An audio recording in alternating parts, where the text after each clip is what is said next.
Welcome, dear viewers, to a place where shadows whisper and every creak of the floorboard could be a footstep from beyond the veil. Here we indulge in the macabre, the unsettling, the truly terrifying. Tonight we delve into the chilling world of haunted mansions, those grand decaying monuments to a forgotten time, now inhabited by something else. We have 3 tales for you. 3 stories of the restless dead, of cold whispers in the dead of night, of shadows that move just when you turn your back. Nestled in the heart of California, amidst the bustling city of San Jose, shrouded in an almost unnatural silence, stands the enigmatic Winchester Mystery House. This sprawling mansion, a labyrinth of twisting corridors, staircases that lead to nowhere, and doors that open into walls, is no ordinary dwelling. It is a place where logic seems to have been abandoned, and the very architecture defies conventional understanding. It was once home to Sarah Winchester, the widow of the Winchester rifle magnate, a woman tormented by grief and a chilling belief. Sarah, a reclusive heiress, was driven by a profound sense of guilt and an overwhelming fear of the unknown. Sarah believed she was cursed, haunted by the spirits of those killed by her husband's invention. These restless souls, she thought, sought vengeance and could only be appeased through her ceaseless efforts. The spirits, she thought, demanded appeasement, a constant expansion of her home, a never-ending construction project to confuse and appease the vengeful ghosts. This relentless construction became her life's mission, a way to keep the spirits at bay. For decades, the construction continued, a cacophony of hammering, sawing, and the unsettling feeling that something was deeply, terribly wrong within those walls. The workers toiled day and night, creating a maze of rooms and passageways that seemed to serve no practical purpose. Even today, the Winchester house hums with an unsettling energy. It's as if the very walls are alive, whispering secrets of the past to those who dare to listen. Visitors report feeling cold spots, sudden drops in temperature that seem to cling to them like a specter's touch. These chilling sensations often leave guests with an eerie sense of unease. Footsteps echo in the dead of night, heavy and deliberate, yet no living soul can be found. The sound reverberates through the empty halls as if the spirits themselves are wandering the mansion. Doors slam shut on their own, seemingly guided by unseen hands. These inexplicable occurrences add to the house's reputation as one of the most haunted places in America. But perhaps the most unsettling aspect of the Winchester house is the feeling of being watched, of unseen eyes following your every move. This pervasive sense of surveillance can be unnerving, making even the bravest visitors feel vulnerable. Some say it's the ghosts of the Winchester rifle victims, their tormented souls forever bound to the mansion. These spirits, trapped in a state of perpetual unrest, are believed to be the source of the house's paranormal activity. Others whisper of Sarah Winchester herself, her spirit still wandering the halls, forever seeking solace from the relentless onslaught of the dead. Her presence is said to linger, a testament to her unending quest for peace in a house built on sorrow and fear.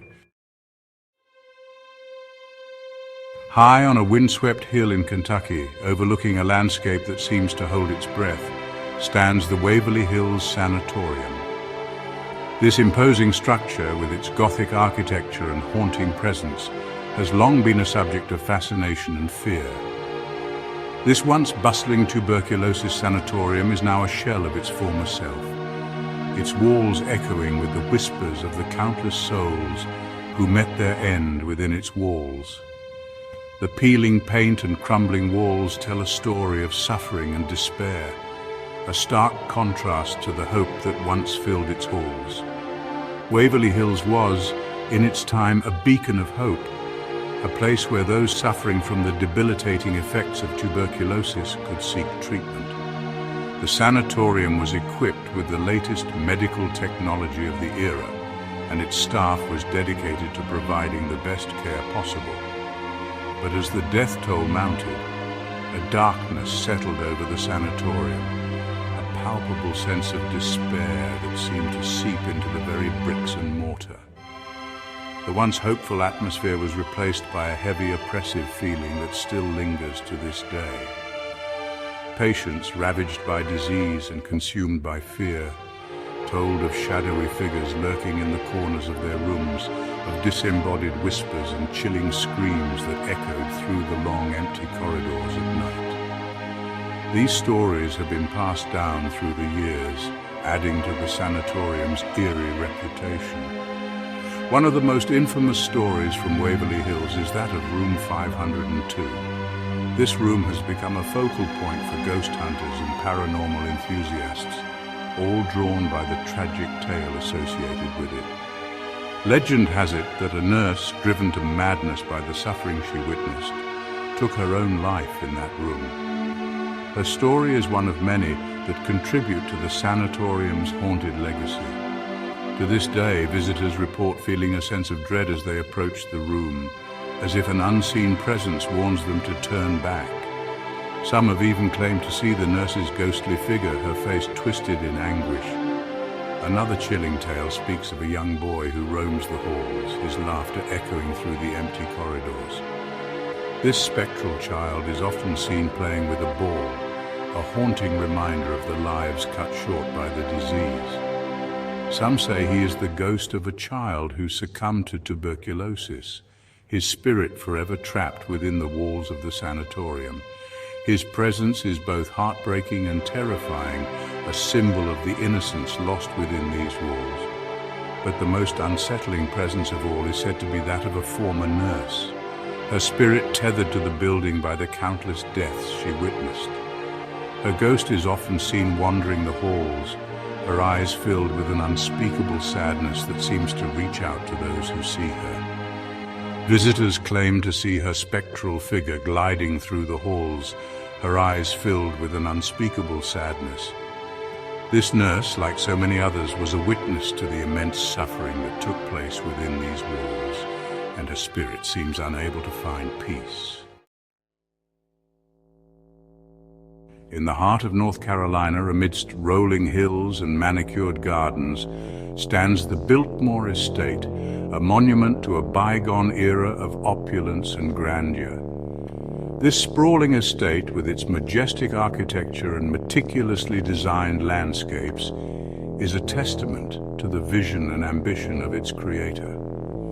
But beneath the surface of this architectural masterpiece lies a current of unease, a sense that not all is as it seems.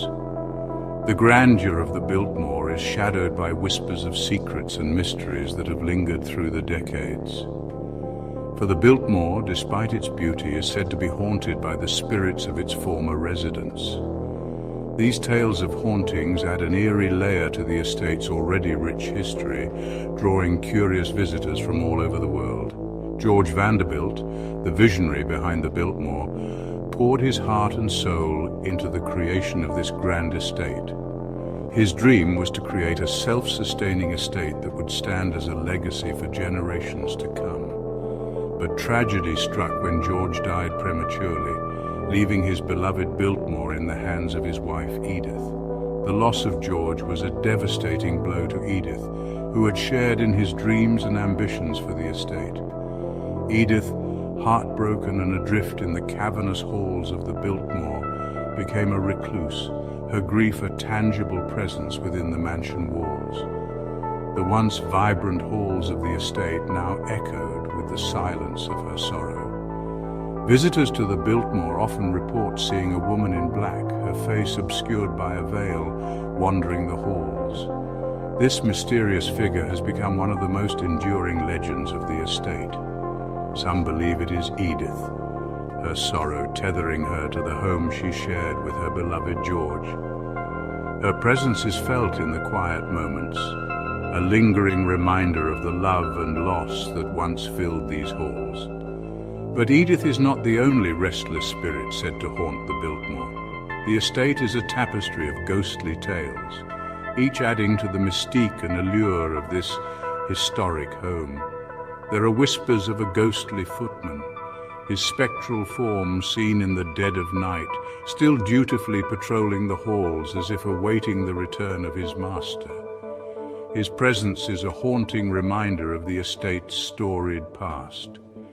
Guests have reported hearing the faint strains of music echoing from the grand ballroom, as if an unseen orchestra performs for an audience of shadows. This ethereal music adds to the otherworldly atmosphere of the Biltmore. And then there are the whispers, soft and indistinct, carried on the breeze that seems to sweep through the Biltmore's corridors. These whispers are said to be the voices of those who once lived and loved within these walls. Some say it's the voices of the Vanderbilt family, their words lost to time, but their presence still felt within the walls of their beloved home. The Biltmore estate, with its beauty and its ghosts, remains a place where the past and present intertwine, creating a timeless tapestry of history and mystery. And as we draw the curtains on tonight's journey into the heart of darkness, remember that the line between our world and that of the spirits is thin indeed. The next time you find yourself in the presence of an old, grand house, listen closely. You might just hear the whispers of the past, the echoes of lives lived and lost, and the chilling reminder that some stories never truly end.